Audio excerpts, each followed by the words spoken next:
Assalamualaikum warahmatullahi wabarakatuh. Innal hamdalillah nahmaduhu wa nasta'inuhu wa nastaghfiruh wa nastahdiih wa na'udzu billahi min shururi anfusina wa min sayyiati a'malina. May yahdihillahu fahuwal muhtad wa may yudlil falan tajida lahu waliyyan mursyida. Asyhadu an la ilaha illallah wahdahu la syarika lah wa asyhadu anna Muhammadan abduhu wa rasuluh. Qala Allah Ta'ala fi kitabihil karim, a'udzu billahi minasyaitonir rajim. Ya ayyuhalladzina amanu ittaqullaha haqqa tuqatih wa la tamutunna illa wa antum muslimun.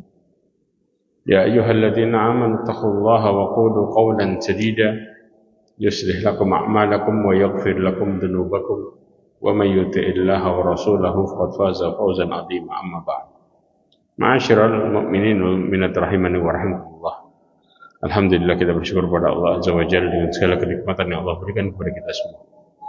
Salawat dan salam kepada Nabi Muhammad sallallahu alaihi wasallam, khairul anbiya'i wal mursalin, sebagai nabi dan sebagai rasul.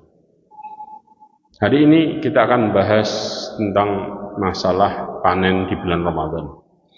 Kira-kira apa aja pembahasan kita masalah panen di bulan Ramadan? Kita akan bahas tentang permasalahan detail dan juga insya Allah bismillah akan berbicara tentang apa yang kita butuhkan model di bulan Ramadan juga. Dan kalau seandainya kita nggak panen, kira-kira apa konsekuensinya? Ya, ada 6 hal besar yang akan terjadi di bulan Ramadan ketika Allah Subhanahu Wa Taala terima puasa kita.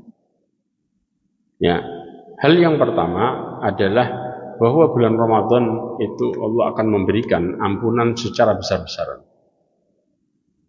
Ya, ampunan dosa secara besar-besaran. Bahkan amal-amal saleh di bulan Ramadan ini mengandung ampunan. Di antaranya puasa, sebagaimana kata Rasulullah, man shoma ramadhana imanan wa ihtisaban. Allah memerintahkan kita untuk berpuasa karena keimanan dan mengharapkan pahala. Mengharap pahala dari Allah Azza wa Jalla. Ghufira lahu ma taqaddama min dhanbihi, maka Allah akan ampuni dosa yang telah lalu. Kemudian juga amalan, ya, termasuk diantaranya salat tarawih. Man qama ramadhana imanan wa ihtisaban, ghufira lahu ma taqaddama min dhanbihi. Kemudian juga diantaranya melaksanakan salat malam. Maksudnya bukan salat malam aja, tapi menghidupkan malam Lailatul Qadar. Ini juga termasuk. Di sini secara kesimpulan bahwa semua amalan di bulan Ramadan secara keseluruhan yang bernilai ibadah, maka Allah akan berikan di balik amalan itu, ya, ampunan Allah Subhanahu wa Ta'ala. Mengandung begitu banyak ampunan, rahmat Allah Azza wa Jalla. Karena kita dimotivasi untuk melakukan amalan sebanyak-banyaknya dengan amalan yang terbaik. Yang terbaik yang kita lakukan. Nah, sekarang bagaimana ketika Allah Subhanahu wa Ta'ala tidak mengampuni dosa kita? Perhatikan baik-baik. Allah Subhanahu wa Ta'ala menampakkan dosa di hadapan hambanya dengan konsep mereka akan benar-benar dalam kondisi gemetaran ketakutan. Jadi kalau kita tahu catatan dosa, kalau tahu, maka responnya akan benar-benar takut, walaupun itu dosa kecil. Jelas? Walaupun dosa kecil. Makanya dalam sistem dosa, jangan pernah kita meremehkan dosa sekecil apapun. Karena yang harus kita lihat adalah, perhatikan, yang harus kita lihat siapa yang kita maksiati.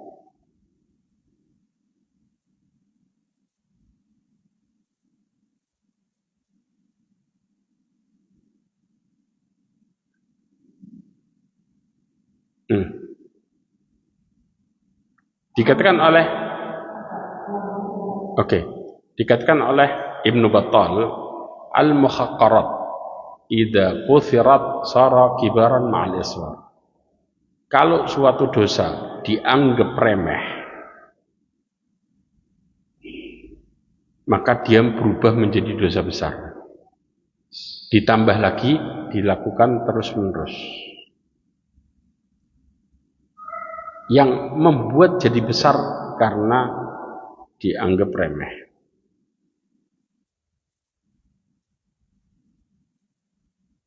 Ini poin yang kita harus pahami dengan baik. Makanya ampunan itu anugerah besar. Dan Al-Imam Ibnu Qayyim Al-Jauzi menjelaskan,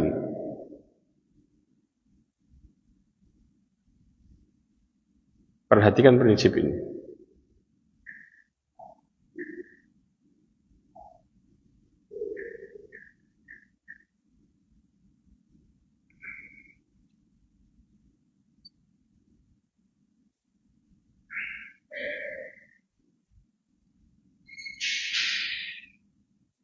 Kita kalau berbicara masalah apa model kita untuk masuk surga, ya, model kita untuk jauh dari api neraka. Perhatikan penjelasannya Al-Imam Ibnu Qayyim Al-Jauzi.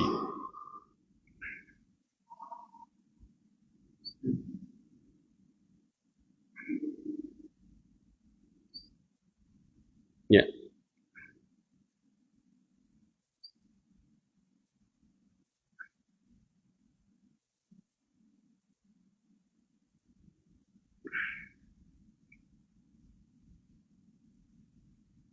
Sebentar.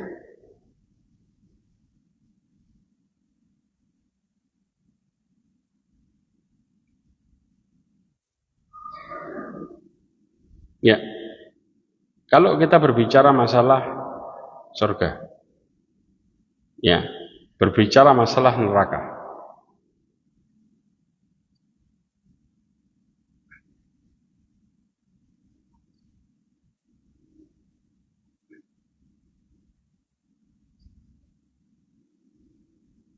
nikmat surga tidak dibayar dengan amal saleh. Perhatikan kaidahnya. La haula wala.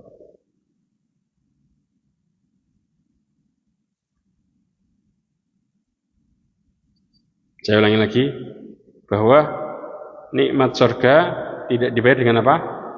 Amal saleh. Lalu apa fungsi amal saleh?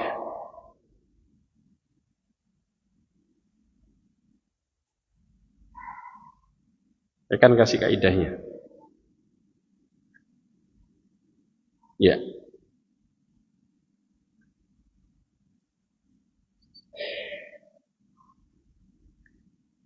Apa dalilnya? Nabi SAW menjelaskan dalam hadis riwayat Imam Tabrani, la yadkhulul jannah ahadun bi amalihi.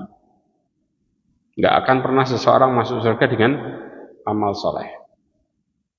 Walakin bi rahmatillah, akan tetapi dengan rahmat Allah.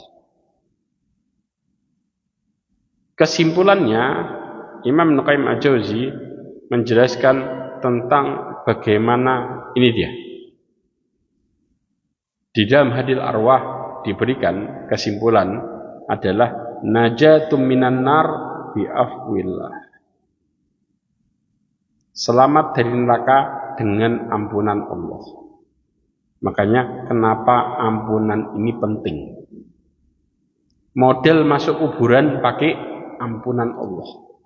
Makanya kenapa Rasulullah mengatakan, memberikan nasihat kepada para sahabatnya ketika menguburkan sahabat yang lainnya dengan mengatakan istaghfiru li akhikum, mintakan ampun buat saudara kalian, karena itu modal terbesar masuk kuburan. Yang kedua, was'alul lahu tathbit, tapi yang pertama Rasulullah mengatakan mintakan ampun, baru yang kedua mintakan ketetapan hati.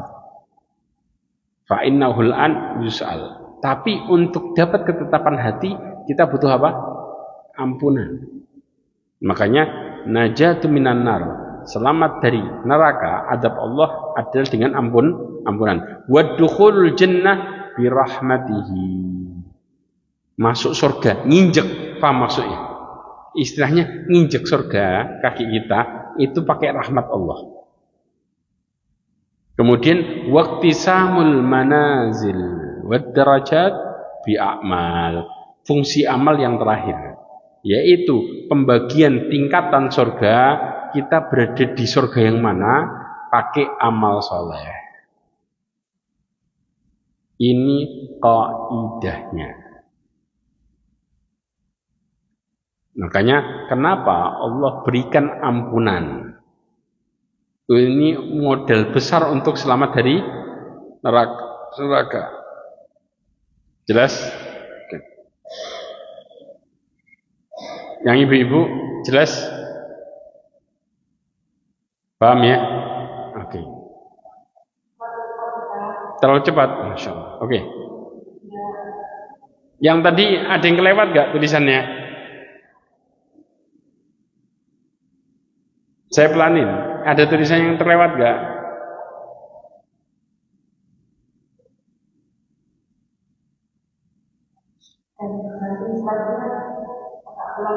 Oke. Yang ini sudah ditulis? Oke, tulis dulu.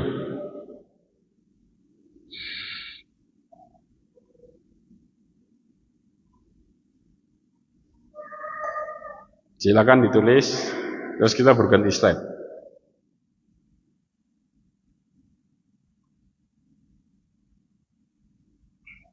Kalau memang nggak sempat ditulis, bisa difoto. Nanti tinggal tambahkan tulisan aja.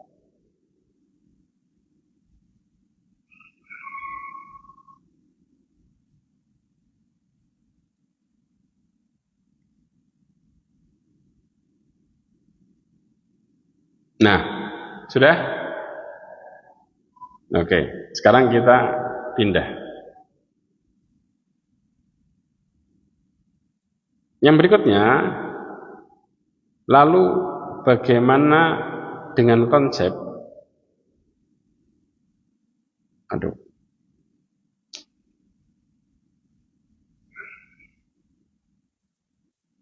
Kalau seseorang itu tidak mendapatkan ampunan,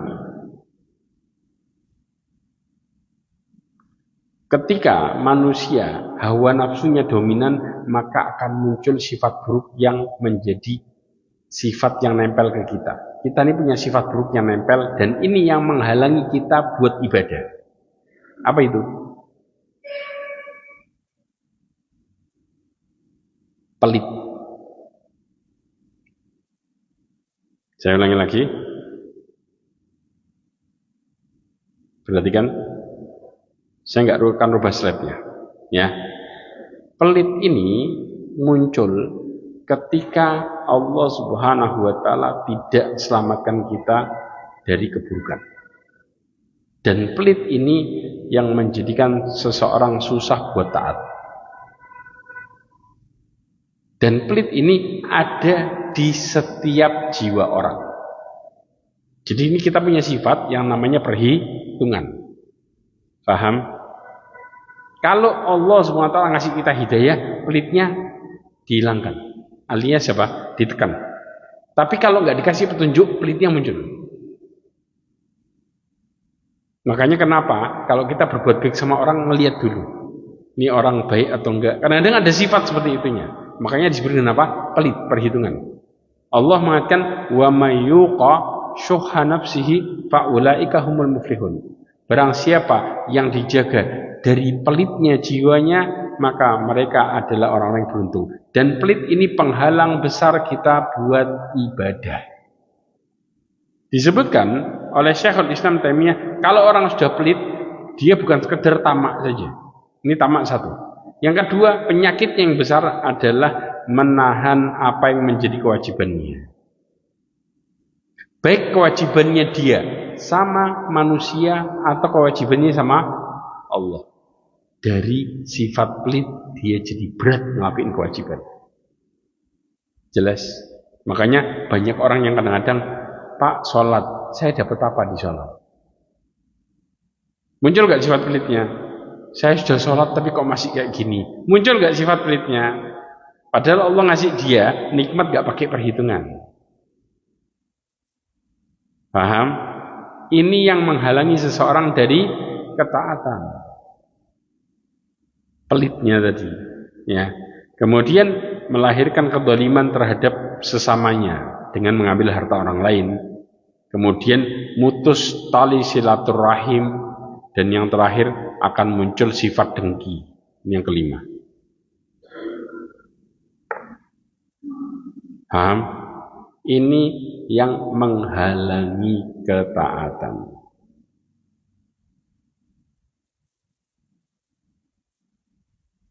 Sudah yang ini, kita pindah lagi. Ya, ditulis saja poin-poinnya aja.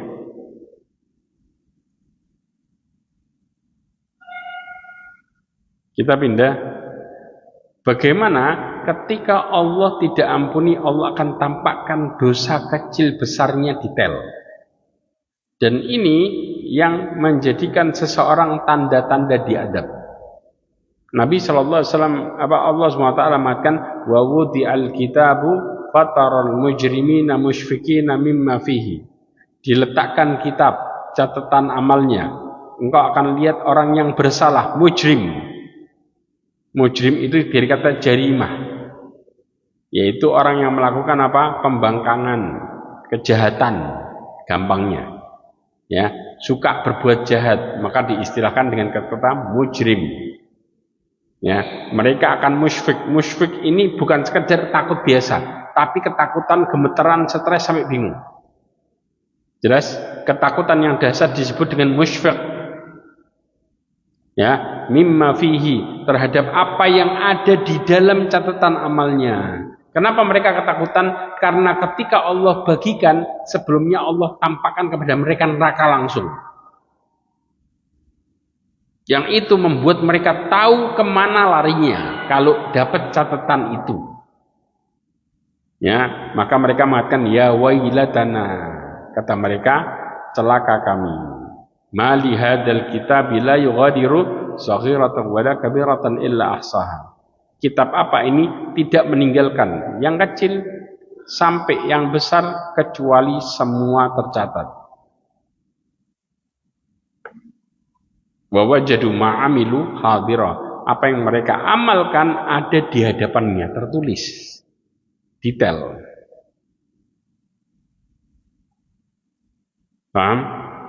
Sekarang kita berbicara, apa bedanya hisabnya orang yang soleh sama orang yang buruk? Kan sama-sama dihisab. Oke.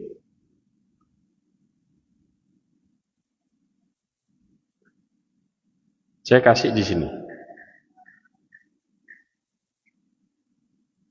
Ya.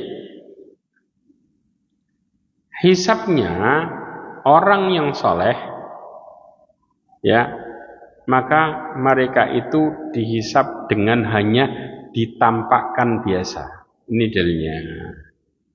Dalam hadis riwayat Imam Bukhari dan Muslim bahwa Aisyah pernah bertanya, qala laisa ahadun yuhasabu yaumal qiyamah illa halak.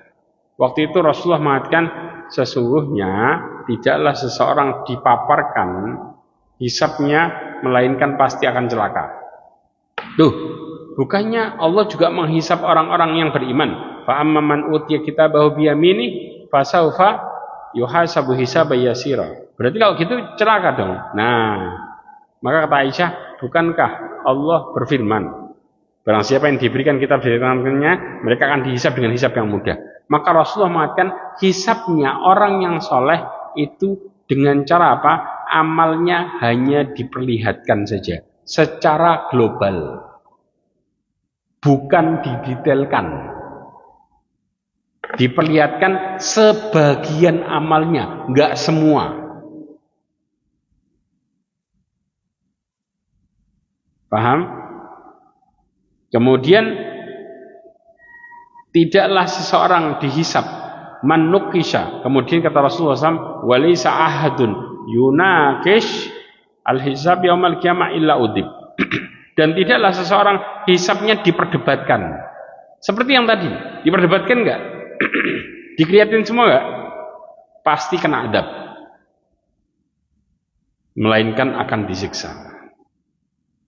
Bagaimana hisabnya orang yang dimaafin sama Allah?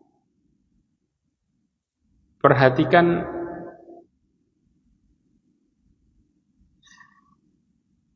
hadisnya.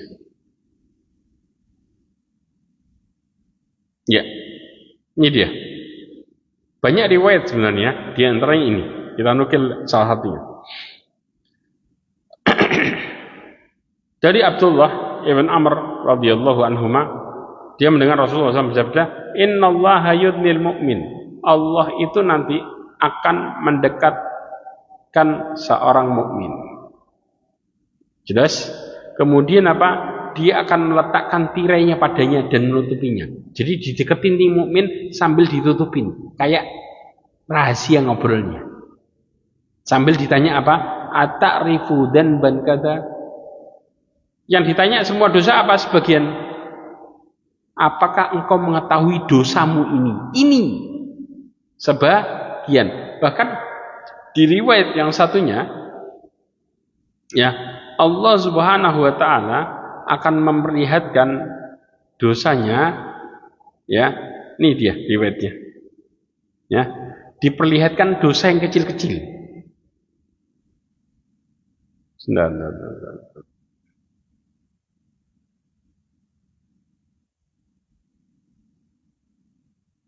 Allah akan memperlihatkan kepadanya dosa yang kecil-kecil. Kata Imam Qurtubi menjelaskan, ya, fayadau alaihi kanafah yasturuhu wa latafahu wa ikramahu. Allah SWT menutupinya, ya, berbuat lembut sama dia dan memuliakan. Bayangin, ditutupi sambil dimuliain. Ini caranya. Padahal yang ditanya dosanya. Kemudian dia mengatakan ai rabbi, ya, saya mengetahuinya. Hatta dhanna annahu halak, sehingga dia merasa ketika dia mengakui qarrarahu bidunubihi, dia merasa bahwa dirinya pasti akan celaka. Kemudian Allah mengatakan apa? Satartu halaka fid dunya, aku telah menutupi dosamu di dunia, wa ana aghfiru lakal yaum, maka hari ini aku akan hapus untukmu pada hari kiamat dosanya. Ini cara Allah ngampuni. Dikeliatin dosanya sebagian, kemudian dikatakan ditutupin di dunia, diampuni di akhirat. Jelas? Tapi kalau orang yang buruk, maka Allah detailkan dosanya dan pasti kena adab.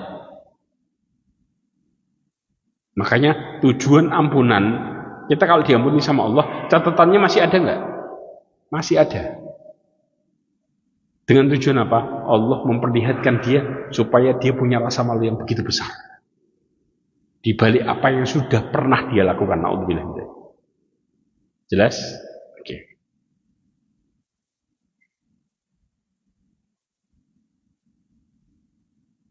Yang berikutnya.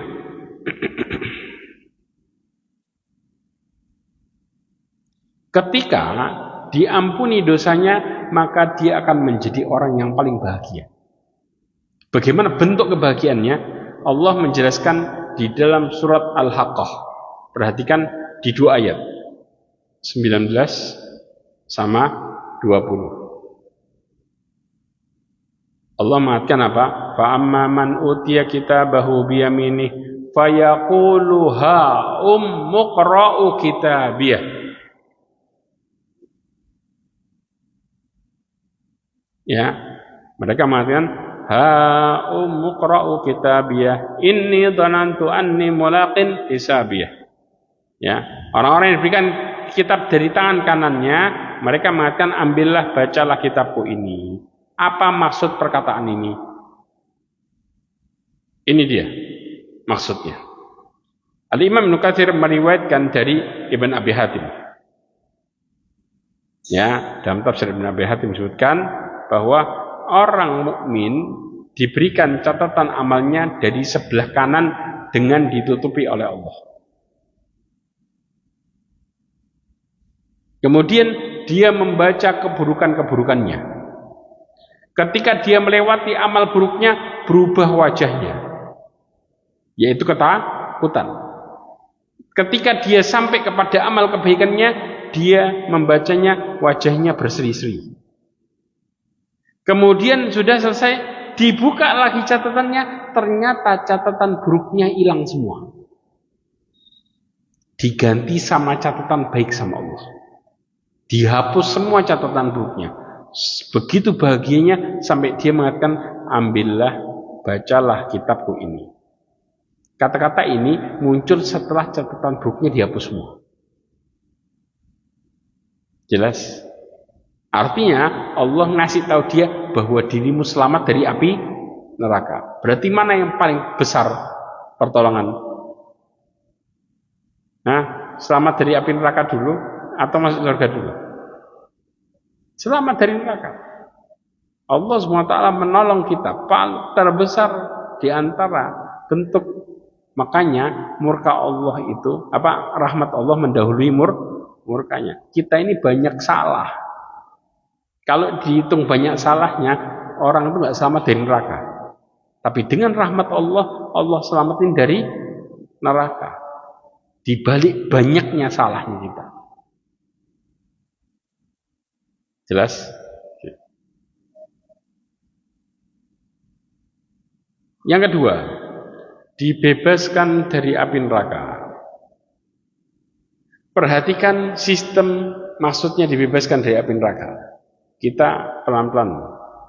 Dikatakan dari Jabir bin Abdullah radhiyallahu anhu, Rasulullah mengatakan, inna lillahi inda kulli fitrin utaqa'a wa dzalika fi kulli lailah. Sesungguhnya Allah memiliki pada setiap berbuka orang yang dimerdekakan dari api neraka, dan itu di setiap malam. Berarti kapan Allah merdekakan dari api neraka? Setiap berbuka puasa dari awal hari malam pertama sampai terus selama bulan Ramadan. Karena puasa ini punya dua kedudukan besar. Satu, setiap hari puasa akan dijauhkan seseorang dari neraka sepanjang 70 tahun perjalanan. Perhatikan dalilnya. Tidaklah seorang hamba, ma min abdin yasumu yauman fi sabilillah, berpuasa sehari di jalan Allah, maka dari puasanya illa ba'adallah bidzalika wajhahu aninar sab'ina kharifan, kecuali Allah akan menjauhkan wajahnya karena puasanya jarak 70 tahun dari api neraka. Jelas? Yang kedua, karena ternyata puasa ini adalah tameng, pelindung. Pelindung seseorang dari neraka. Yang ini sudah Ibu-ibu. Kita pindah slide lagi dikit. Ya. Perhatikan di bawahnya. Allah Subhanahu wa taala berfirman dalam hadis riwayat Imam Ahmad. Disebutkan asyamu junnah. Puasa itu adalah perisai. Ini yang ngomong siapa? Allah langsung. Hadis qudsi. Ya, yastajinu bihal abdu minan nar, yang dengannya seorang hamba membentengi dirinya dari api neraka. Berarti semakin puasanya serius, maka semakin akan dia jauh dari api neraka. Nah, kenapa disebut membentengi dari api neraka? Kemudian wa huwa li wa ana adzibihi, dan dia untukku dan akulah yang akan memberikan balasannya. Ada dua alasan besar kenapa Allah cinta sama puasa. Sampai Allah mengatakan dia untukku dan aku yang akan langsung memberikan balasannya.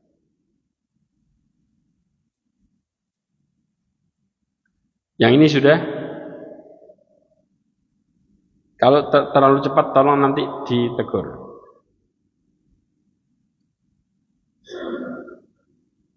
Ya. Disebutkan oleh Al-Imam Ibn Battal tentang Al-Imam Baidawi mengatakan, coba perhatikan baik-baik ini. Dan ini dinukil dalam kitab Fathul Bari. Ada dua alasan mengapa ibadah puasa istimewa. Dua. Satu, karena ibadah puasa tidak kelihatan, alias rahasia antara hamba dengan Allah. Ya, sedangkan ibadah yang lain apa? Bisa kelihatan. Kalau puasa nggak kelihatan. Kita kalau sholat kelihatan nggak? Ngucapin syahadat kelihatan? Zakat kelihatan? Jelas kan? Tapi kalau puasa benar-benar nggak kelihatan fisiknya. Kalau kita puasa seger, orang nggak tahu kalau kita puasa. Tapi kalau lemes, kenapa kok lemes? Puasa, tak? Orang masih ngeraba-raba. Betul nggak? Jelas? Nah, di sini dia melakukan puasanya karena tidak terlihat sehingga keikhlasannya akan lebih kuat. Ya, kemudian mengerjakannya mengharap ridha Allah. Dua hal yang Allah cintai di balik amal yang nggak kelihatan. Ikhlas dan mengharapkan ridha Allah. Jelas? Makanya kenapa Allah mengatakan fa innahu li, sesungguhnya puasa itu untukku, benar-benar untuk Allah, karena nggak ada yang tahu. Jelas? Oke. Yang kedua, seluruh perbuatan baik dilakukan dengan cara mengeluarkan harta atau mempergunakan fisik. Betul nggak? Ini sifat perbuatan secara umum. Kalau antum bicara perbuatan baik, nggak jauh-jauh dari dua hal ini. Kalau nggak ngeluarin harta atau nggak pakai fisik. Puasa berbeda, mengekang hawa nafsu dan menjadikan fisik lemah. Sekarang pertanyaan, ada nggak amalan yang membuat fisik lemas selain puasa?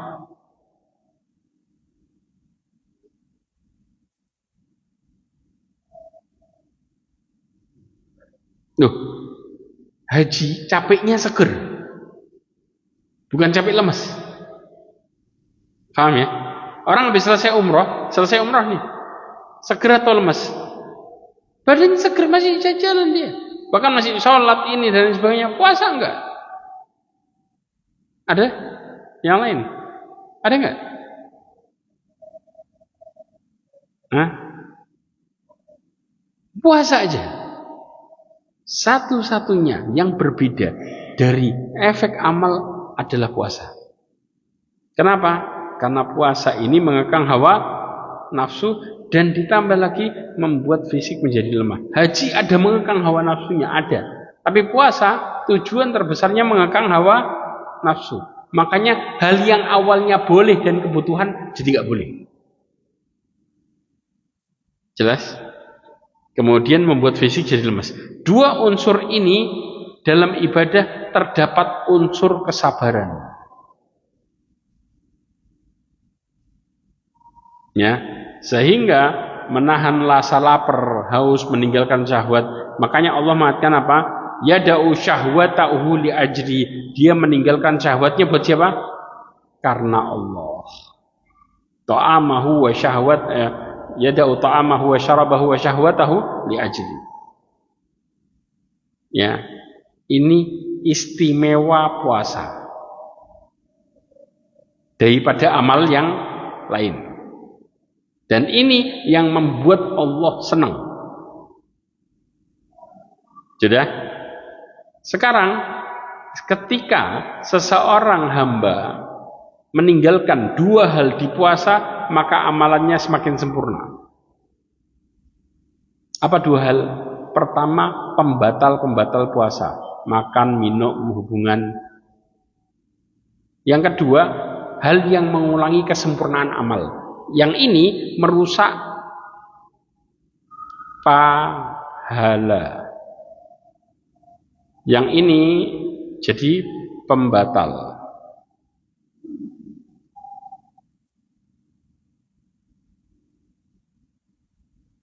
Istilahnya meninggalkan pembatal, meninggalkan perusak pahala.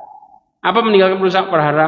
Ngomong jorok, kotor, cabul, berteriak, ya, bohong dan lain sebagainya. Jelas? Dua hal ini yang menyempurnakan puasa.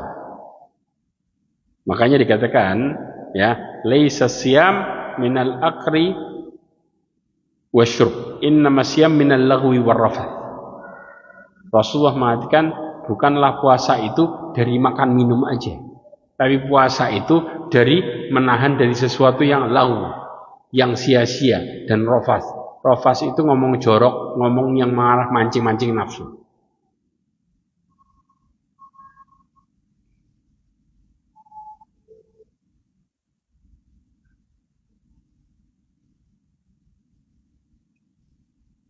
Nah, dari sini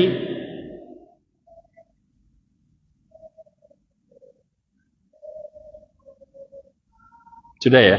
Nanti kita akan bahas model terbesar puasa adalah kesabaran di akhir. Sudah, ibu-ibu?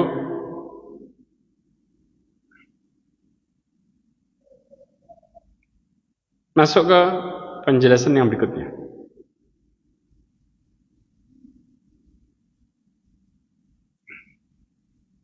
Ya.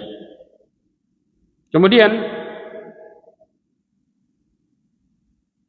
yang ketiga, puasa ini menjadikan surga Ramadan, ya, surga dibuka dan dihiasi bulan Ramadan.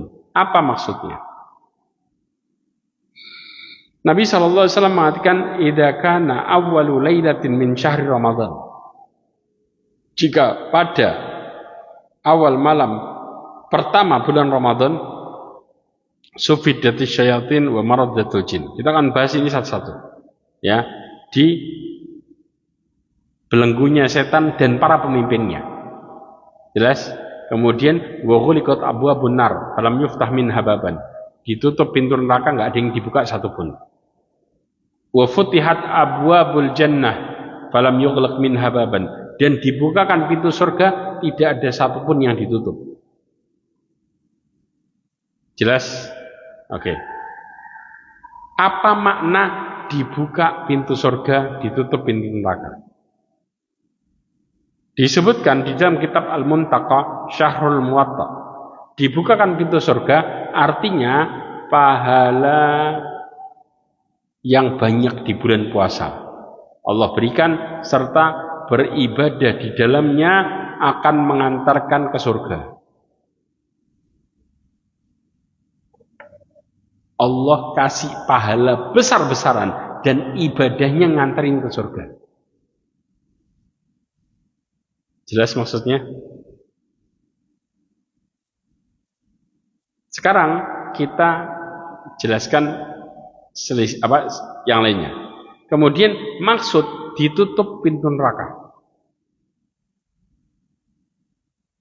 adalah banyaknya ampunan yang Allah berikan dan maaf atas dosa-dosa. Sehingga terlihat bahwa orang begitu banyak diampuni sampai neraka itu seperti ditutup. Karena orang-orang apa? Diberikan kemudahan untuk lepas dari api neraka. Makanya kenapa dikatakan amalan-amalan di bulan Ramadan itu membawa kepada ampunan. Jelas, ini dalilnya. Kemudian apa? Ketika bertemu dengan musuh, maka dikatakan telah dibuka bagi kalian pintu surga. Maknanya bahwa telah diberikan kekuasaan kepada kalian untuk mengerjakan amalan yang dengan kalian akan masuk surga. Bahkan orang yang buruk pun dimotivasi. Hari ini amalan dimudahin, lakuin amal sebanyak-banyaknya. Paham?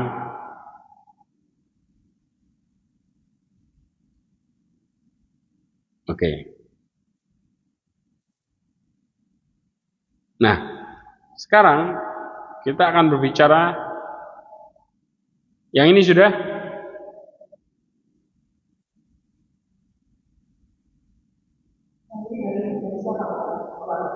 Kenapa?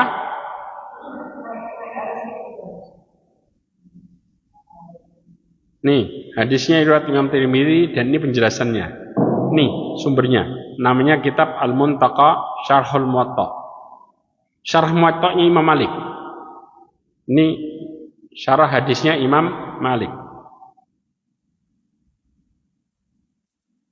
Sudah?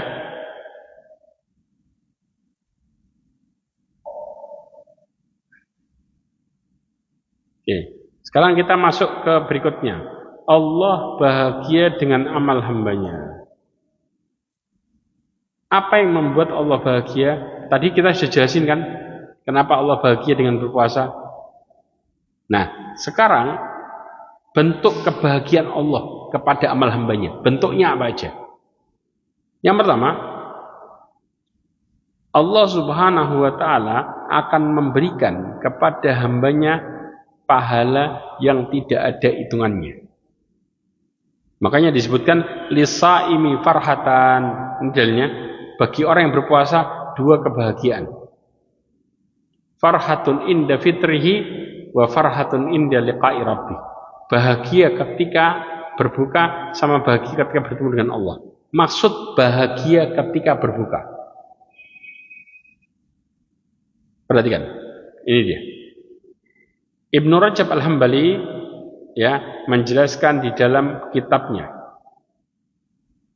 Ya, kita kalau lihat sumber kitabnya yaitu Jami'ul Lataiful Ma'arif. Al-Lataiful Ma'arif halaman 161. Detailnya di sini. Oke, sekarang kita bahas ini dulu. Bahagia ketika berbuka,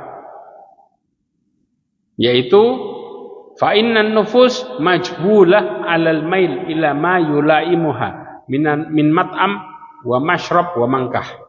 Manusia itu jiwanya cenderung kepada hal-hal yang disenangi. Hari-hari kita senang apa sih? Makan, minum, maka ada istilahnya apa? Kuliner. Betul enggak? Sama suami istri. Kemudian maka hal ini dilarang di satu waktu.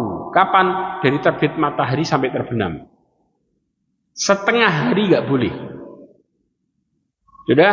Kemudian dibolehkan di waktu yang lain, di waktu sisanya. Maka dia akan merasakan kebahagiaan dengan waktu yang dibolehkannya. Melakukan apa yang sebelumnya dilarang dari kebutuhan. Makanya kenapa berbuka puasa adalah hal yang paling nikmat. Apapun yang kita makan, kita bisa merasakan ini enak luar biasa. Walaupun sebelumnya nggak suka, begitu makan pas buka, semua terasa nikmat. Semua kita syukuri luar biasa. Seakan-akan kita nggak pernah ngerasain senikmat itu dalam hidup. Kita nggak ngelihat makanannya, tapi yang kita lihat kenikmatannya yang kita rasain. Jelas? Oke. Ini ketika berbuka alasannya. Paham? Kemudian bahagia ketika bertemu dengan Allah. Fima yajiduhu indallah min thawabis siyami mudakhara. Ini saya enggak terjemahin. Ya, yaitu mendapatkan pahala di sisi Allah dari pahala puasa yang Allah simpan. Jelas? Mendapatkan kebahagiaan dari pahala yang Allah simpan. Kenapa Allah simpan? Karena dia puasa rahasia. Maka pahalanya juga Allah rahasiakan. Sehingga ketika dia bertemu dengan Allah, dia sangat butuh pahala. Fayajiduhu ahwaj maka na'alaih. Dia sangat-sangat butuh terhadap apa yang terjadi, yaitu pahalanya tadi. Sangat butuh. Tiba-tiba Allah kasih berlimpah. Ya. Makanya Allah mengatakan di dalam surat Muzammil ayat 20 di antara dalilnya, ya, wa ma tuqaddimu li anfusikum min khairin tajiduhu indallah huwa khairan wa a'dhama ajra. Ya, dan kebaikan apa saja yang kau perbuat untuk dirimu, niscaya engkau akan mendapatkan balasannya di sisi Allah. Dengan balasan apa? Balasan yang paling baik dan yang paling besar. Paling baik, paling besar. Allah kalau membalas dua sifatnya. Dibalas terbaik, terbesar. Enggak sebanding sama amalnya. Jangankan sebanding, sangat jauh bandingannya. Jelas? Ya. Hikmah yang ini saya jelasin. La haula.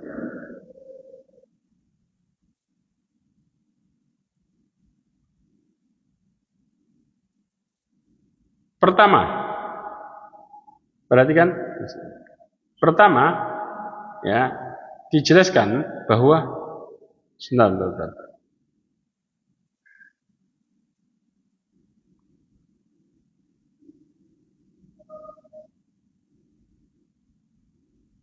Sudah yang sini. Kemudian yang berikutnya dikatakan la khulufu fihi atyabu indallahi min rihil misk. Di antara tanda Allah senang kepada hambanya adalah dikasih tanda bau mulutnya Allah senangi. Apa yang dimaksud Allah senang sama bau mulut?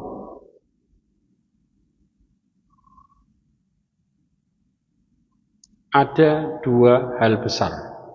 Kalau bicara senang sama bau mulut orang yang berpuasa. Ini dia. Ya, harumnya bau mulut orang yang berpuasa ada dua sebab. Satu, bahwa puasa itu adalah rahasia antara seorang hamba dengan Allah di dunia. Jelas?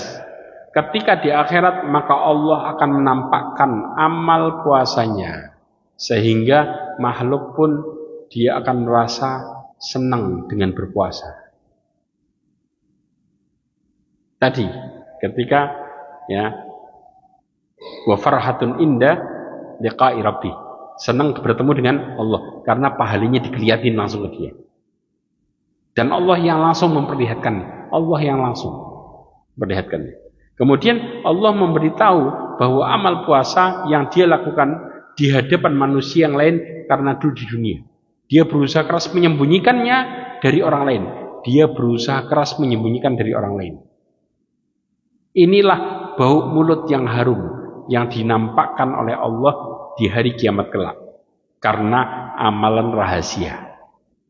Yaitu Allah ganti bau mulut yang enggak disukai sama manusia dengan bau mulut yang sangat wangi. Jelas hikmahnya? Oke. Yang kedua, dan ini disebutkan oleh Ibnu Rajab semua dalam kitabnya Lataiful Ma'arif. Jadi supaya kita paham detailnya. Selama ini kita cuma dengar bau mulut aja. Kita belajar hikmahnya. Yang kedua, barang siapa yang beribadah dan mentaati Allah selalu mengharapkan ridha Allah di dunia melalui amal yang dilakukan, kemudian muncul bekasnya yang tidak terasa enak bagi jiwa, maka bekas itu tidaklah dibenci di sisi Allah. Seperti apa? Antum orang mati syahid, ada bekas darahnya enggak? Ada nggak?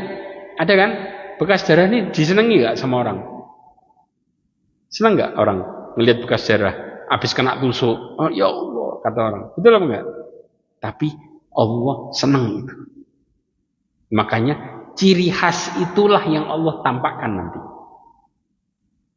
Kalau orang mati syahid ada bekas darahnya, Allah tampakkan dibangkitkan dengan ada bekas darahnya, tapi baunya bau wangi. Kalau ciri khas orang puasa adalah bau mulutnya yang nggak enak. karena perutnya kosong. Ya. Kemudian dikatakan bahwa bekas tersebut adalah sesuatu yang Allah cintai, baik di sisi Allah.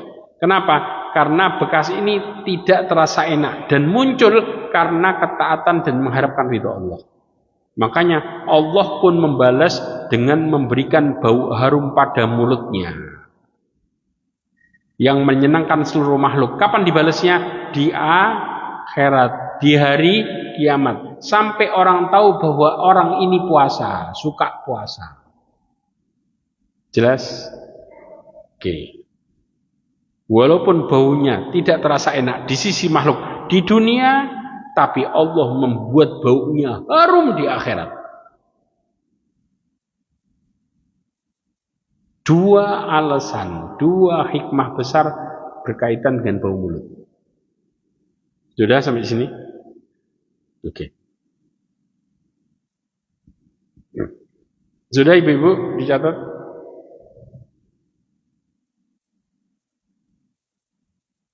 Kemudian saya jelasin tentang sisi surganya. Perhatikan baik-baik. Sudah belum?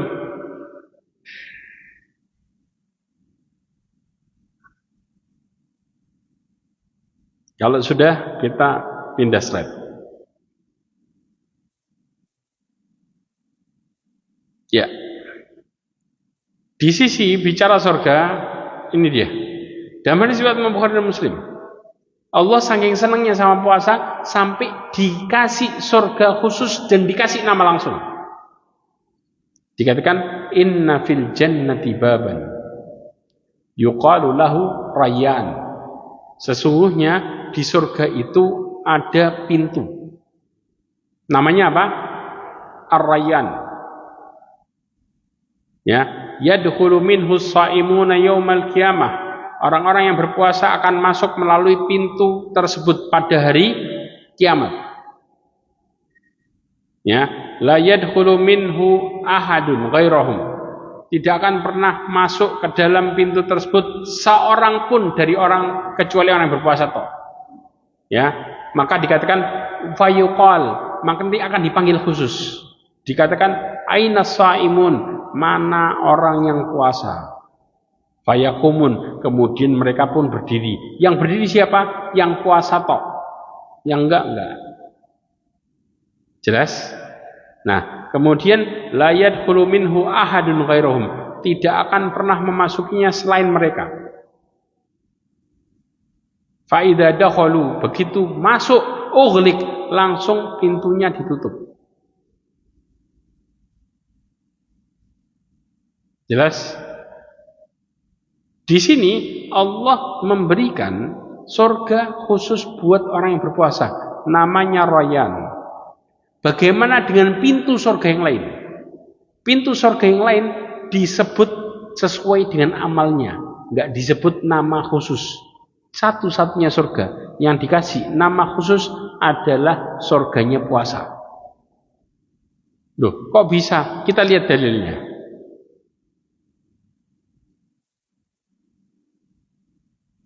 Perhatikan hadis ini baik-baik.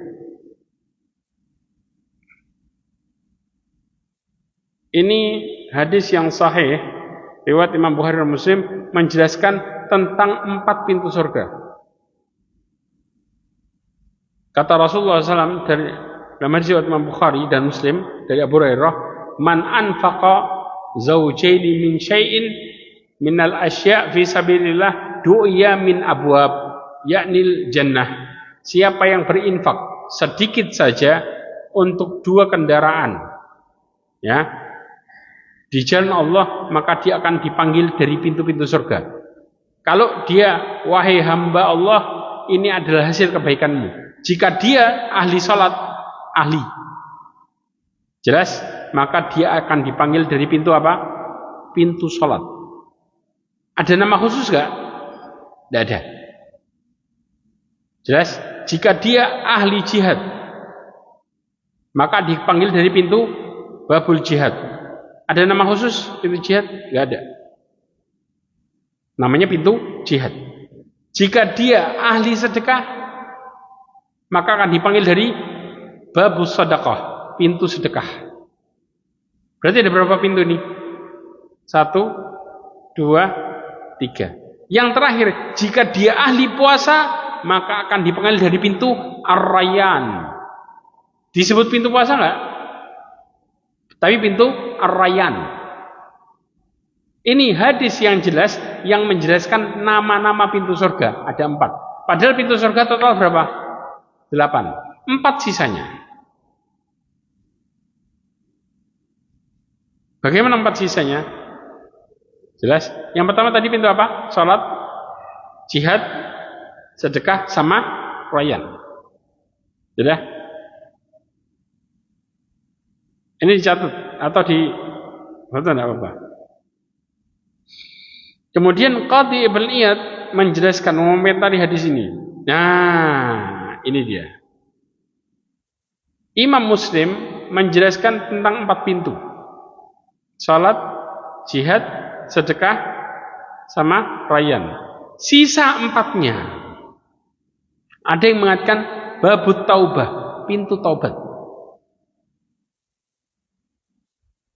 Ada yang mengatakan babul qadiminal ghaidah, yaitu pintu menahan marah.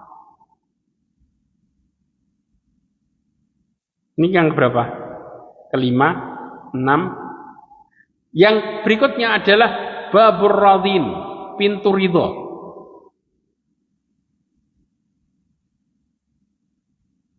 7. Ada yang mengatakan juga babul aiman, pintu kanan, bagi yang masuk surga tanpa hisab.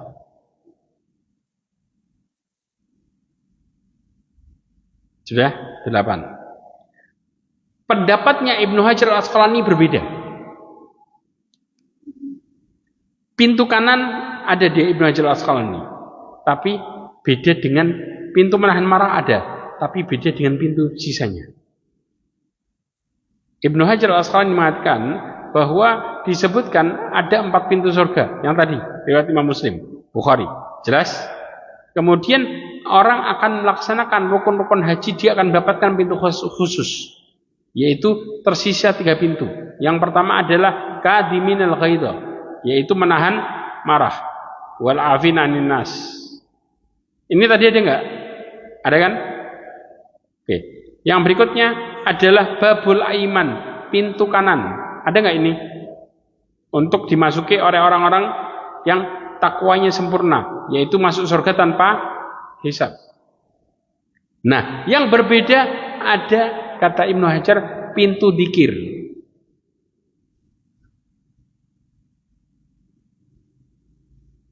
Jelas? Kemudian ada lagi, kata Ibnu Hajar, bisa jadi pintu ilmu. Bisa jadi. Kenapa? Karena menuntut ilmu mengantarkan ke surga. Jadi para ulama beristimbat dari dalil yang ada. Tapi yang jelas dikasih tahu ada pintunya 4. Salat, jihad, sedekah, sama puasa. Dan yang punya nama khusus hanyalah puasa. Bahkan ada yang berpendapat bahwa ada pintu berbakti sama orang tua. Dalilnya mana? Al-walid awsatu abwabul jannah. Ini dalilnya. Bahwa orang tua pintu surga yang tengah. Jelas sekarang? Jadi yang jelas ada pintunya dijelaskan sama dalil berapa? 4. Sisanya para ulama mengambil istimbat di 4 sisanya. Makanya dan satu-satunya yang dikasih nama sama Allah secara langsung adalah pintu puasa. Subhanallah. Saking senangnya Allah sama amalan puasa. Ya, sekarang kita masuk ke dalam apa model besar puasa, yaitu sabar. Kenapa sabar? Yang pertama, Rasulullah menyebutkan bulan Ramadan itu disebut bulan sabar. Perhatikan dalilnya.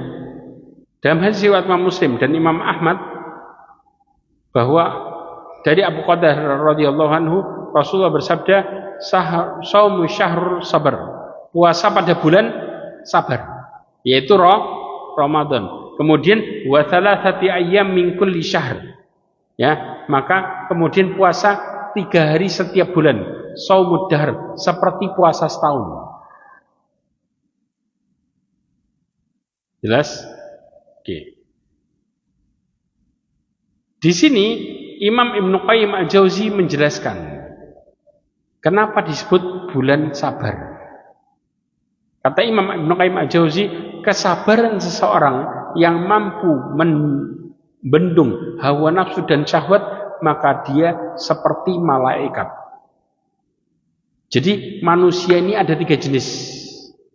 Yang pertama seperti malaikat. Kalau sabarnya dominan sehingga hawa nafsu sama syahwatnya ketekan. Jelas? Yang kedua seperti setan. Siapa seperti setan? Kesabarannya kalah, ya, oleh hawa nafsu dan syahwatnya, maka dia pun menyerupai setan. Ini yang kedua. Yang ketiga seperti binatang. Kenapa? Karena kebiasaannya hanya makan, minum, sama menyalurkan syahwat. Maka seperti binatang. Jadi manusia dibagi jadi berapa jenis? 3. Pertama, kayak malaikat. 2, kayak setan. 3, seperti binatang. Ada enggak semua di bulan Ramadan? Ada semua. Jelas? Ini yang pertama. Yang kedua, di puasa mengumpulkan 3 sabar sekaligus. Yang ini sudah ditulis.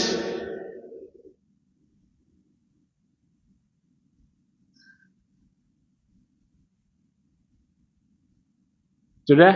Oke. Di puasa mengumpulkan 3 sabar. Perhatikan baik-baik. Ibnu Rajab Al-Hambali menjelaskan bentuk kesabaran yang paling utama adalah puasa. Kenapa? Karena puasa menggabungkan ketiga kesabaran. 1, sabar dalam taat sama Allah. Sudah? 2, sabar dari maksiat kepada Allah. Ya, kenapa? Karena seorang hamba meninggalkan syahwatnya karena Allah, sementara jiwanya cenderung ke arah sana. Yang ketiga adalah sabar terhadap takdir, yaitu merupa kesulitan dalam apa? Menahan rasa lapar dan haus. Takdir bukan ini. Sabar menghadapi takdir itu adalah sabar yang ketiga. Jadi semua sisi sabar kumpul di puasa. Berarti kalau kita nggak sabar nggak bisa puasa. Sudah.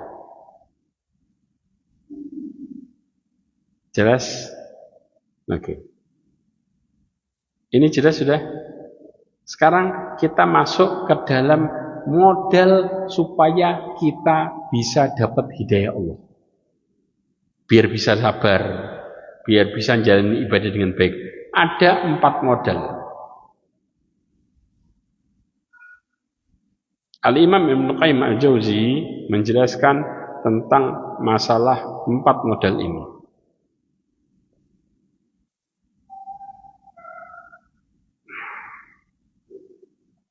Ya.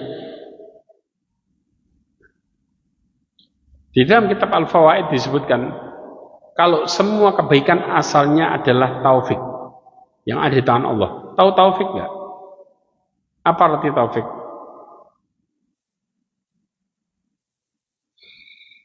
Ada yang tahu? Apa itu?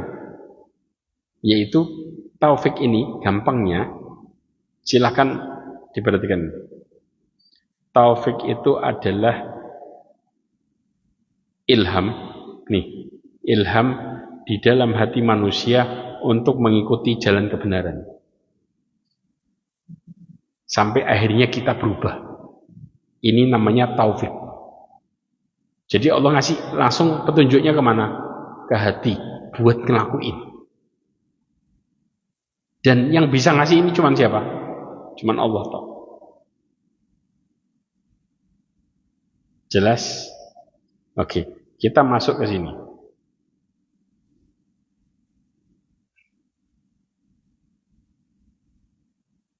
Ya, taufik ini ada di tangan Allah, bukan di tangan manusia. Maka kunci untuk membuka pintu taufik ada 4. Silakan dicatat. 1, selalu berdoa. Selalu berdoa. Ini penting banget. Jadi kita bicara kuncinya. 2, menampakkan rasa butuh kepada Allah.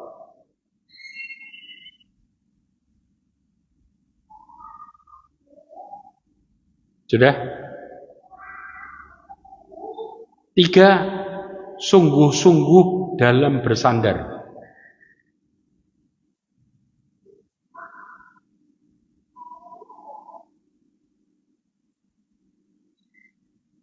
Sudah?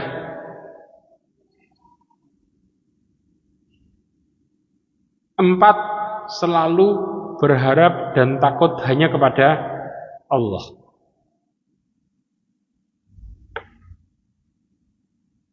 Coba diulangi.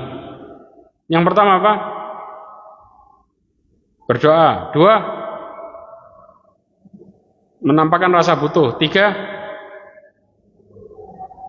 4, ya, sudah. Ketika Allah memberikan kuncinya, yaitu 4 ini, maka berarti Allah kepingin membuka pintu taufiknya.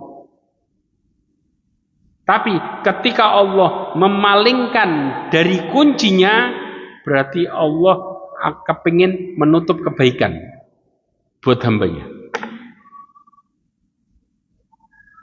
Jelas kesimpulannya? Berarti ketika Allah kepingin kita dapat hidayah, Allah buat kita melakukan 4 ini. Tapi kalau Allah menjauhkan kita dari hidayah, ditutup 4 pintunya.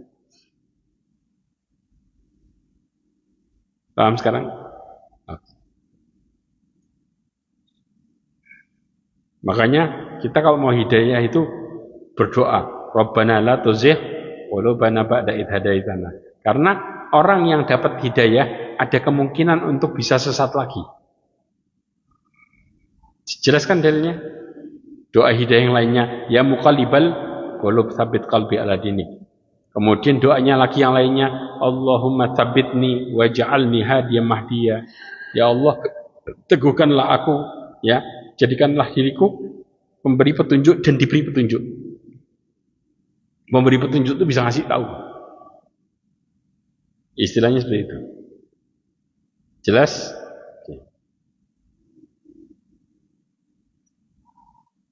Sampai di mana? Masuk di sini. Paham ya sampai sini ya? Bahkan ketika meninggal dunia, maka seseorang itu akan dibuat sama Allah bahagia. Apa bahagianya? Rasulullah mengatakan dalam hadis riwayat Imam Ahmad, la yadkhul jannata ahadun illa uriya maq'adahu minan nar. Lau asa'a liyazdadu syukra. Seseorang tidak akan pernah masuk surga kecuali akan diperlihatkan tempatnya di neraka. Jelas? Supaya tambah apa? Tambah bersyukur. Kebayang nggak? Jadi orang ini ahli surga, tapi akan Allah tampakkan itu neraka. Kalau dulu engkau buruk. Jelas? Kalau seandainya engkau buruk, supaya tambah bersyukur. Tapi sebaliknya, wala yadkhulunan nara ahad. Nggak akan pernah seseorang masuk ke neraka.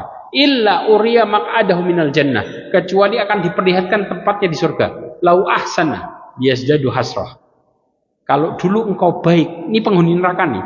Kalau dulu engkau baik, tempatmu di situ. Dikeliatin surganya sama Allah. Supaya tambah nyesel. Jelas? Jadi bayangin di kuburan dalam kondisi disiksa sama Allah sambil ditunjukin, dulu kalau engkau baik diiming-imingi surga. Itu yang buat orang tambah tersiksa. Jelas kondisinya? Ini. Naudzubillah. Ada orang yang nggak bahagia di bulan Ramadan.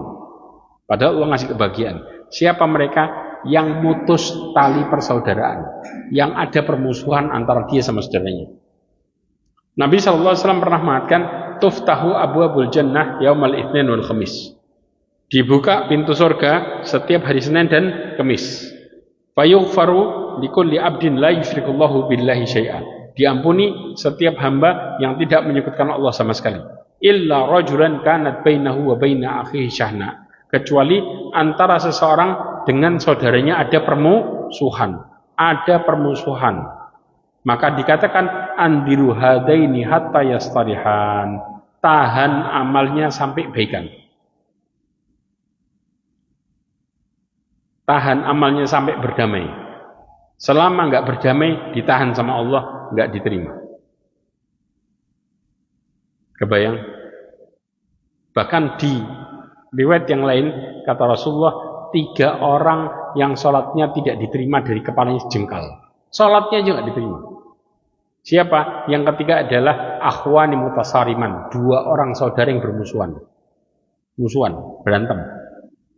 Maka ini tidak akan pernah diangkat sholatnya, apalagi amal yang lainnya. Jelas? Oke. Yang berikutnya, yang kelima, setan dibelenggu. Apa maksudnya setan dibelenggu? Padahal di bulan puasa masih ada orang yang maksiat, betul enggak? Ngaku muslim tapi maksiat. Jawabannya di sini. Syekhul Islam Taimiyah menjelaskan bahwa pada bulan Ramadan jiwa lebih condong kepada kebaikan dan amal saleh. Lebih condong, dominan. Paham ya? Kemudian kebaikan itu sebagai jalan terbukanya pintu surga. Begitu juga kejelekan berkurang. Akibatnya pintu neraka ditutup. Sedangkan setan diikat. Berarti mereka tidak mampu lagi melakukan maksiat. Sebagaimana tidak berpuasa. Tapi masih bisa terjadi karena syahwat.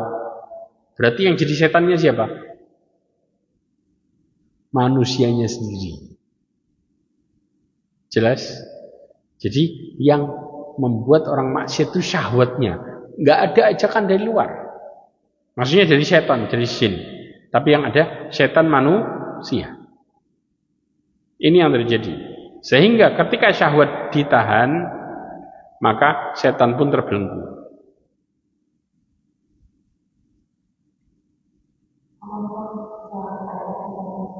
Kenapa? Yang mana ini? Ini. Ya, ini dalilnya. Hadis riwayat Imam Bukhari dan Muslim. Dari Abu Hurairah radhiyallahu anhu, Rasulullah mengatakan, "Idza jaa Ramadan futihat abwabul jannah wa ghuliqat abwabun nar wa suffidatis syayatin." Apabila tiba Ramadan, pintu surga dibuka, pintu neraka ditutup, setan dibelenggu. Jelas? Baru kita bicara penjelasannya yang tadi. Nah, kemudian apa yang membuat seseorang condong kepada kebaikan? Ini dalilnya. Hadis riwayat Imam Ibnu Majah dan Tirmidzi, dihasankan oleh Imam Albani. Dikatakan idza kanat awwalu lailatin min Ramadan, apabila malam pertama dari Ramadan. Ya, maka sufidati syayatin wa maradatul jin, para setan dan pemimpinnya dibelenggu. Kemudian wa ghuliqat abwabun nar, ditutup pintu neraka. Falam yuftah minha baban, tidak akan dibuka satupun. Wa futihat abwabul jannah, falam yughlaq minha baban, dibuka pintu surga, tidak ada yang ditutup satupun. Kemudian wanada munadi, ini dalilnya. Ada seseorang yang menyeru, ya baghiyal khairi aqbil, datang seruan dari langit, yaitu wahai para pencari kebaikan, sambutlah kebaikanmu. Makanya dari awal Ramadan malamnya aja kita sudah senang, betul apa enggak? Karena ternyata ini yang jadi sebabnya. Datang seruan. Wahai para pencari kebaikan, sambutlah kebaikan sebanyak-banyaknya. Kemudian wa ya baghiya syarri aqsir. Dan wahai para pencari keburukan, cukupkanlah keburukan. Berhenti. Jelas? Dan kemudian setelah itu walillahi utaqa minan nar wa dzalika fi kulli lailah. Dan Allah memiliki orang-orang yang dimerdekakan dari api neraka. Itu terjadi setiap malam di bulan Ramadan. Ini yang buat orang semangat ibadah dan malas maksiat. Sumpah. Gak senang. Jelas? Kenapa? Akhirnya maksiatnya berhenti. Apa? Berkurang jauh. Jauh berkurang. Ada tapi berkurang. Jelas sekarang?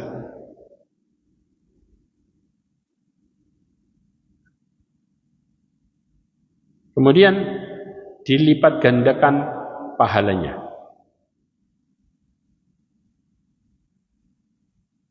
Sebagaimana hadis riwayat Imam Bukhari dan Muslim. Kullu amali ibni Adam. Nanti saya jelasin apa maksudnya dilipat gandakan pahala. Ya, setiap amal kebaikan anak Adam ya yudha'af, dilipat gandakan. Al hasanat bi asyri amthaliha ila 700. Ini di hari biasa. Dilipat 10 sampai 700 kali lipat. Kemudian qala Allah azza wajalla, Allah mengatakan illa shaum, kecuali puasa, fa innahu li wa ana adzibihi, dan aku akan langsung memberikan pahalanya. Kenapa? Yada'u syahwatahu wa ta'amahu min ajli. Dia meninggalkan syahwatnya dan makanannya karena aku, kata Allah azza wajalla. Nah, disebutkan oleh Ibrahim An-Nakhai nilainya puasa sehari di bulan Ramadan lebih afdol daripada puasa 1000 hari di bulan yang lainnya. Lebih afdol. Berarti pahalanya apa? Lebih besar jauh.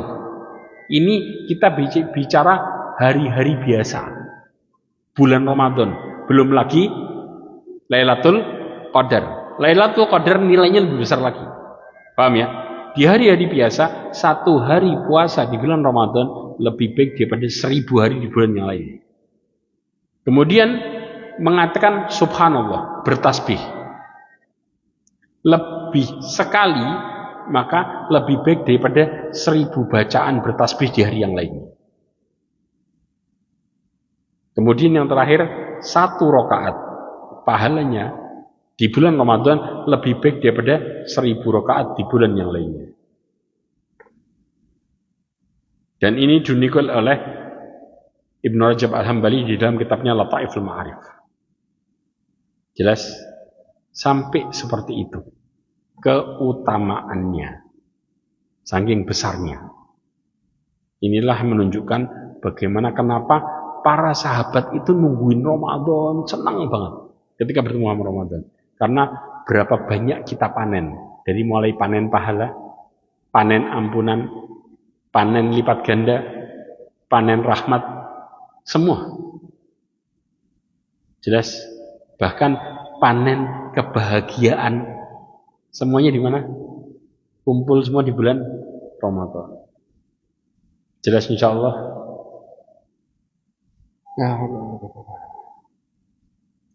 Ya, cukup insyaallah. Ada pertanyaan?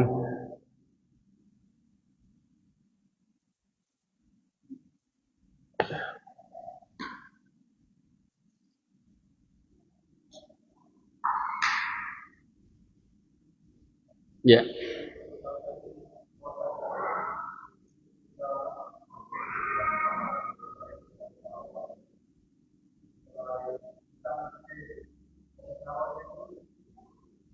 Amalan gini, orang yang biasa puasa Daud, ya.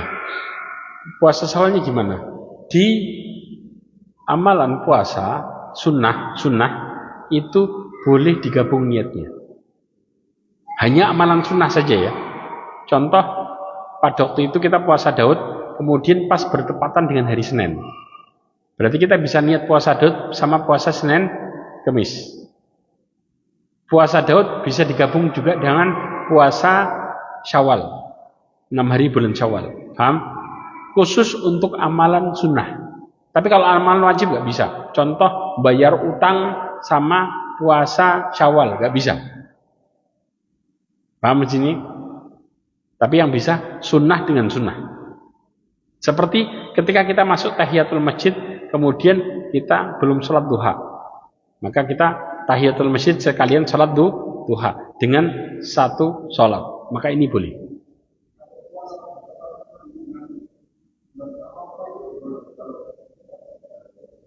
Duh, dapat. Makanya kalau kita pas puasa Arafah, kita puasa Daud nih, ternyata besoknya Arafah, ya, maka kita bisa langsung puasa besoknya.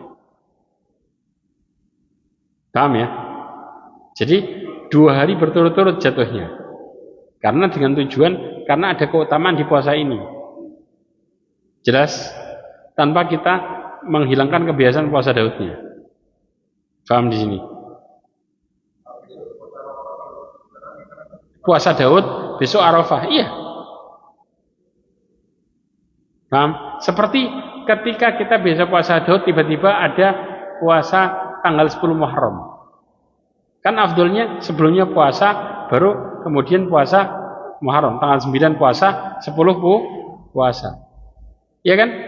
Maka puasa Daud kita, ya sudah, kita gabungin jadi 2 hari berturut-turut puasa. 9, 10. Atau 10, 11. Paham? Jadi. Wallahu a'lam bishawab. Ya. Ada pertanyaan? Ya.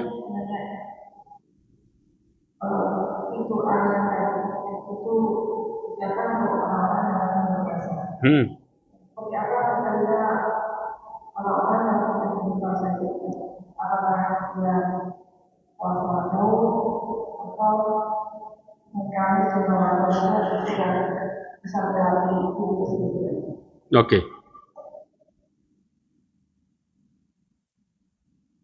Perhatikan baik-baik perkataannya Imam Malik.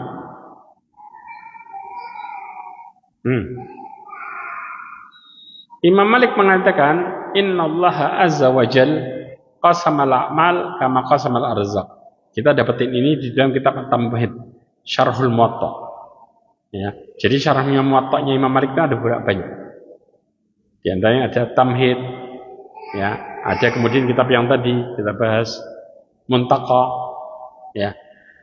Dikatakan kata Imam Malik, Innallaha azza wa jal qasamal a'mal kama qasamal arzaq.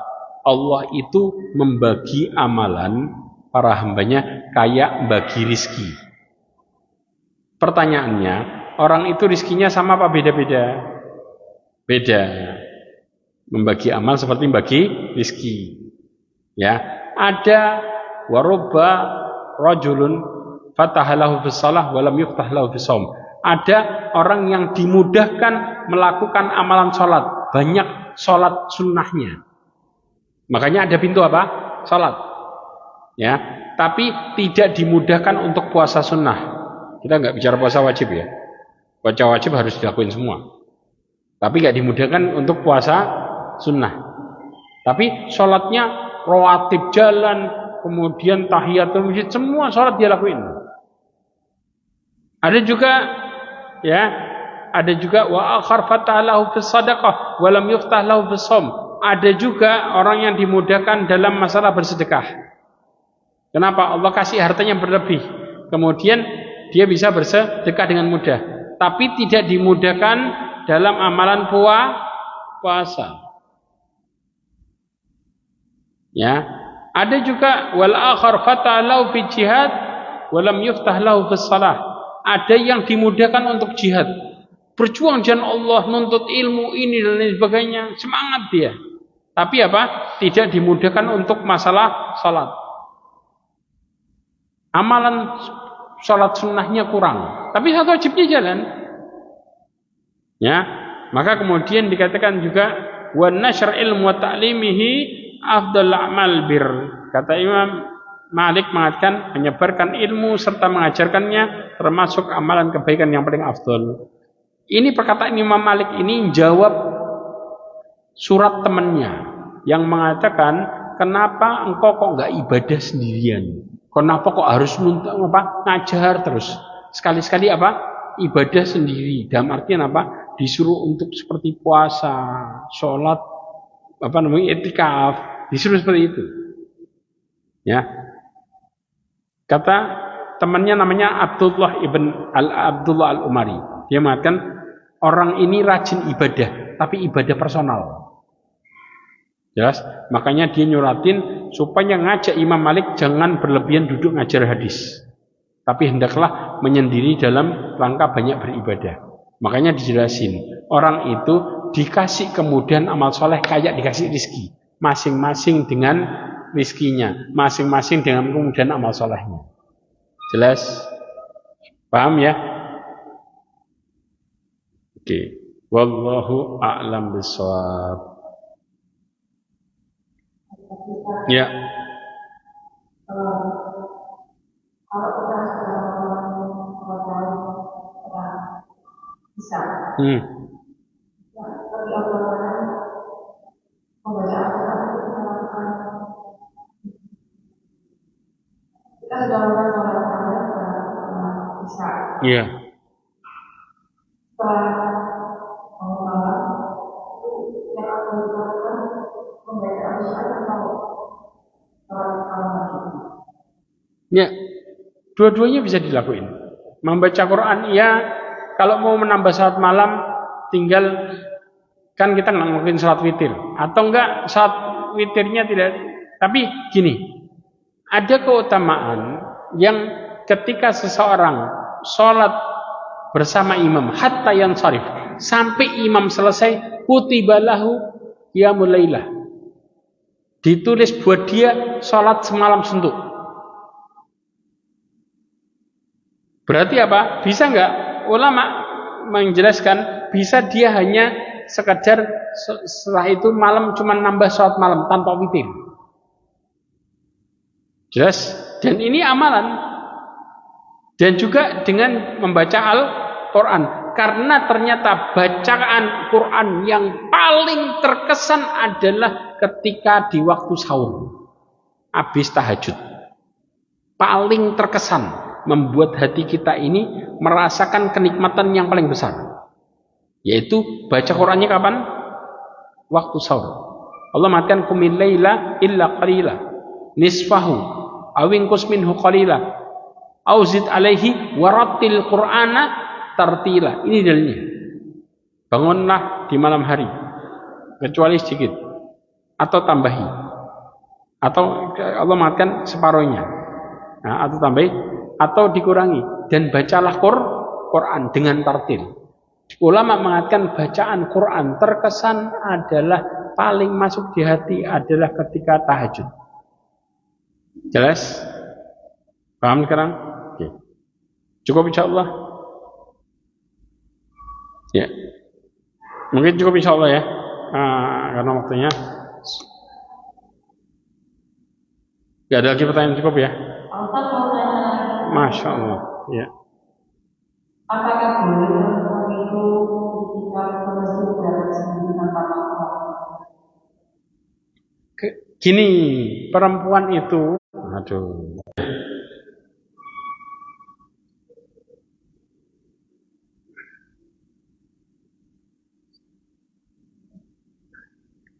Nabi SAW, menjelaskan keutamaannya. Sesungguhnya aku mengetahui, berarti kan istrinya Abu Humaid As-Sa'di, ya, dia mengatakan aku senang sholat bersamamu. Maka kata Rasulullah, aku tahu engkau senang sholat bersamaku, namun sholatmu di rumahmu, artinya di bagian belakang rumahmu, lebih utama daripada sholatmu di ruang tengah rumahmu.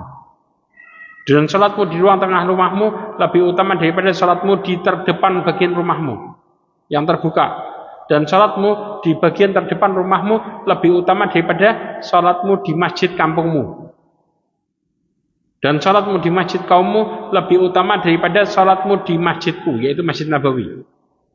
Tapi Rasulullah mengatakan, ya, kata Rasulullah, la tamna'u nisa'ukumul masajid, jangan Janganlah kalian melarang kaum wanita pergi ke masjid.